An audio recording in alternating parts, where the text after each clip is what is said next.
Hey guys, MCU Collector here with a new video, and here we have the Marvel Legends series Black Widow Deluxe figure. Now this is a movie figure, one of two movie figures that we'll get, one of four total Black Widows, with two comic figures that are releasing all around the same time. So I'm very excited for this one. She is loaded with accessories and comes with a stand, so that is really cool. So we'll get right to it. You see the Black Widow movie logo there.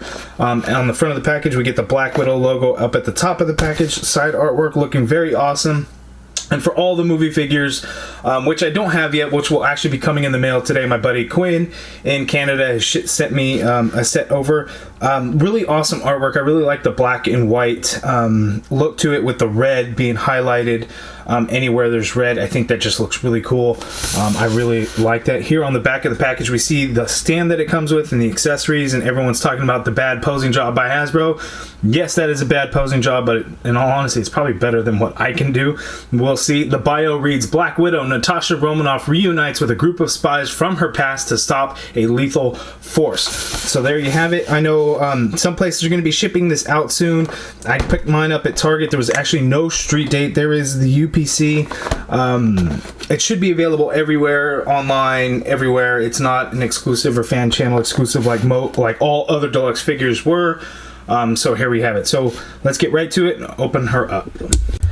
Okay, so here is the Black Widow figure out of the package, and this thing is just packed with all kinds of stuff. So we get this blast effect, which looks really awesome. This is not the same from the Stormtrooper set. As you can see here, this actually comes with a ball peg, so you can actually plug it into the stand as it's shown. So that is all new. We'll get that out of the way. We get this other little blast effect that has a ball peg down there at the end, so you could also plug it into the stand, and I'll show that off a little bit later. We get these blast effects that are very reminiscent of the Iron Man repulsor blast effects, but they are not the same. As you can see that these are angled like so. It is not the same. The same goes for this one. It is not the same as this one, as it is a little bit shorter, but they are different. As you can see, they are different legs. So those are different. Then we get this 3-1, and that is all together as one piece, and it has a little peg on there, so I guess you can plug that into the stand or however you want to do it, but you can see that is all three in one. She comes with these two staff pieces, which become whips. Now, I believe these are the same weapons that she had in Infinity War. She just didn't really use them. She only used it as a baton, whereas in this movie, I think that she's going to be able to use them as whips. And I think they're supposed to be the same weapons. I'm not entirely sure, but we get two of them. They are the exact same. They're just black plastic. There's no paint to them at all.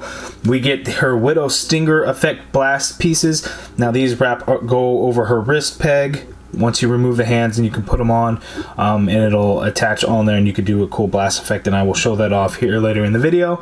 We get a total of 3 interchangeable hands. So out of the package, she has fists on the right and left. Then she has 2 trigger finger hands that she comes with here. Trigger fingers. And then here she has 2 holding hands, so she can hold her weapon pieces. So that we have that. The figure itself looks really good, and I forgot I already holstered her 2 guns, but she does come with 2 guns, and they fit right in the holster nicely, so no sculpted on weapons that she can't use. She actually comes with these 2 guns. They are the exact same. They're just done in black plastic, small little guns, but they do look pretty good. Has a number 8 on them. I'm not sure if that's supposed to mean anything, but just comes with 2 of those. Figure looks great. We'll take a look at her here in a second. Then we have the stand piece, and it comes into 4 different pieces. So here we have the bottom base stand. So it has 9 actual peg holes where you can plug in, the blast effect pieces where it goes in, and then as well as the stand. So you can put it in all kinds of different spots, however you're going to want to do it. So here is the stand piece. So you'll plug this in wherever you're going to want to do it and have kind of your setup. Hasbro wants you to know that this is their stand and not some import stand or some other third-party stand that you're going to get.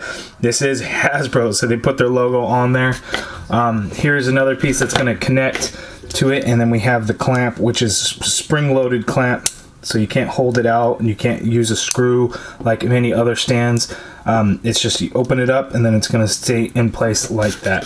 So for the stand, we're just going to plug it right on in a corner like so. Goes in very, very easily. Looks like here we're going to plug this portion in there. Now keep this as low so you guys can see it. And then this piece is going to plug right on in here, and then you can have this holding Natasha get with the spring loaded, and you can have her doing all kinds of things like so. Obviously you can adjust the height however you want to do it.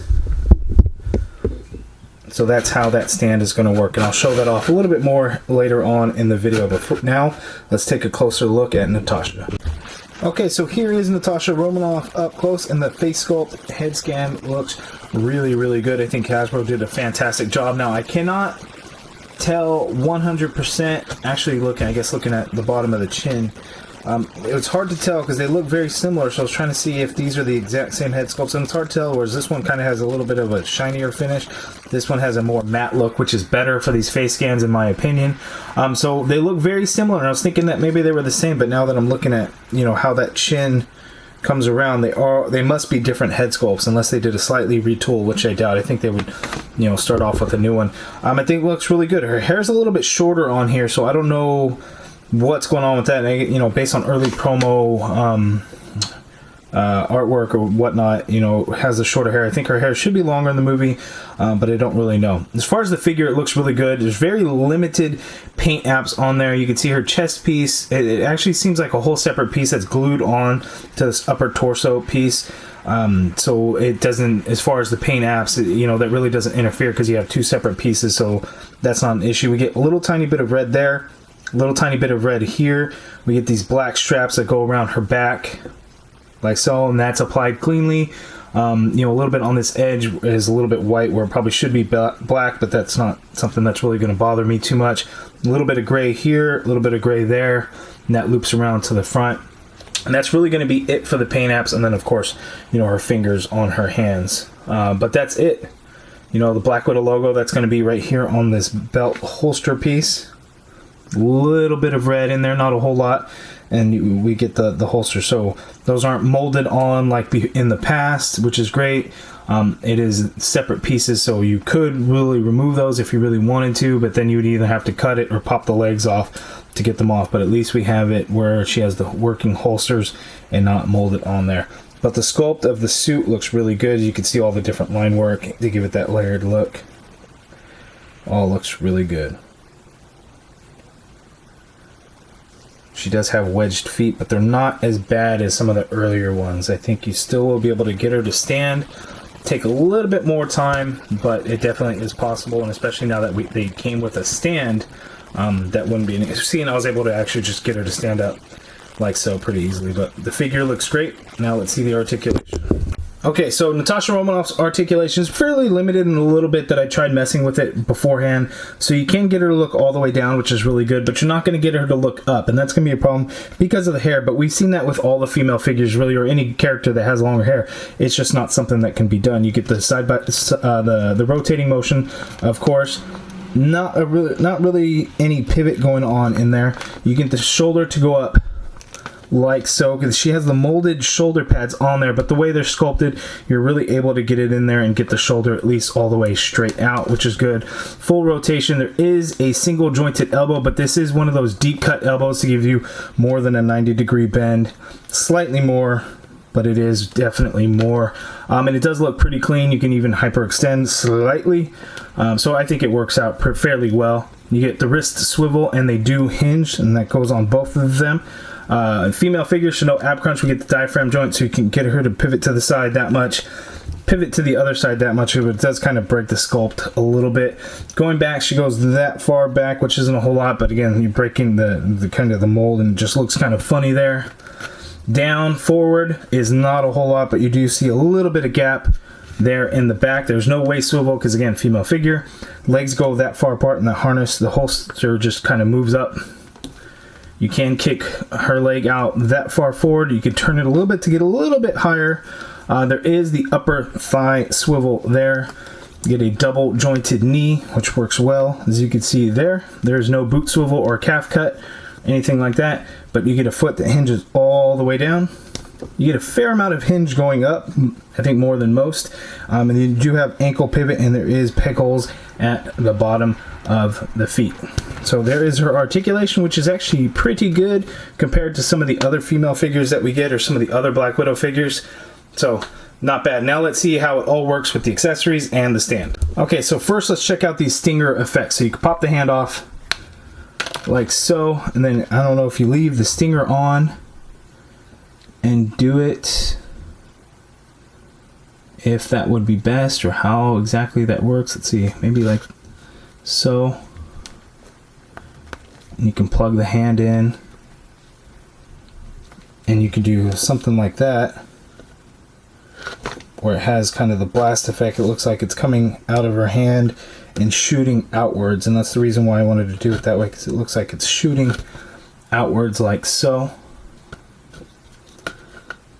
So that works well. It makes it a little bit stiff kind of going in, but that works out. Now let's see if maybe you're supposed to pop that stinger piece off and just put that in place as if, you know, it's there and you're using it, and it just kind of all like brightens up. So just kind of depends on how it looks, maybe when the movie comes out, if it's not delayed, or how that comes about. But you could do it like so. Pop that off. Let's get these trigger finger hand on, and let's see how well she can hold the guns that she comes with.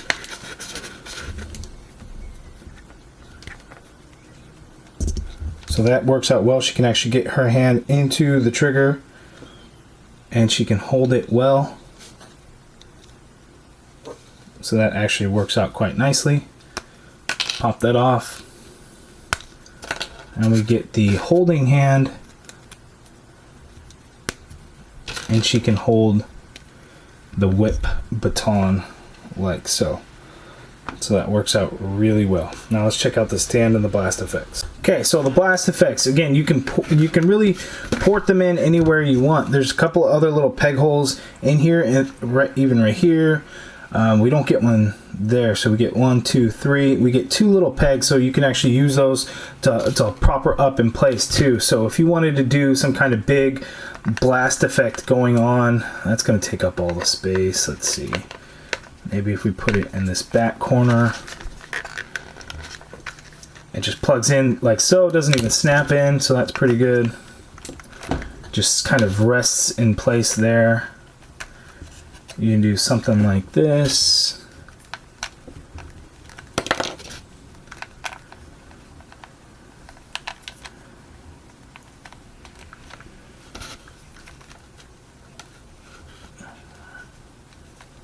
See, it's kind of tricky because you can't use them all at once, because you're gonna cover up something somewhere, right? So you can kind of port in the blast effects there. So I think what would be really cool is if you kind of use something to cover the stand with white, then you could put the blast effects in place. You can kind of really make it look like, you know, a scene from the movie where it's out in snow or something's going on. So I know a lot of you talented folks out there can do all kinds of really awesome things like that. And to show you the 2 peg holes again, here and back here for her feet. Her feet does fit in there just fine, and she can stand like so, and it holds pretty well, as you can see there. So that's actually pretty cool how you could do something like that. Now let's get her on the stand and see what kind of scene we can make with it. Actually, before I do that, I want to show you kind of the motion of the stand. So you can just move it up and down, so it can go that low or go out there. The holder, the clamp, actually can spin around as well. So that's all the points of the articulation there. So you can spin that around. So that's pretty cool. And again, I'm not very talented, so I kind of have her come in. I can't really, the problem is you can't really lean, because I want to try and lean it down. And because you can't really do that, I think that kind of hurts the stand also, that you can't get it into that leaning motion. But my idea was here is that she's coming off of the explosions, shooting forward, and going to gun down whoever it is that she's going after or is trying to attack her. But you guys can do all kinds of things. A lot of you talented folks will do much better things with this than I can. But there she is. Okay, and to close out the video, here is the Black Widow movie deluxe version compared to the Infinity War Black Widow that they gave us a couple years ago in the Thanos Build-A-Figure. Here is the Kit Bash version that had the Target exclusive 2-pack with Hawkeye and the time travel suits. So I just popped that head on there, took the green vest off, and here we have kind of the latest movie Black Widow figures. And I can't wait to add the other one that comes in the Crimson Dynamo way, which I will have later today, and in that video I will show a comparison with this one. But as you can see here, this one I think is the best one by far out of the group. The matte finish on the head sculpt, the face print came out looking really good. The sculpt of the suit is awesome. The accessories are great. She's much easier to stand with this one, even though her feet seem a little bit more narrow. I was able to get her to stand a lot easier than this one, which is kind of weird, but still a fantastic figure. You guys let me know down in the comments below what you think of it. Is $30 too much, or is it $30 just enough with all the accessories, the stand, and everything that we come with? You guys let me know down in the comments below. If you guys liked the video, please hit that thumbs up button. Subscribe if you haven't already done so, and as always, thank you for watching.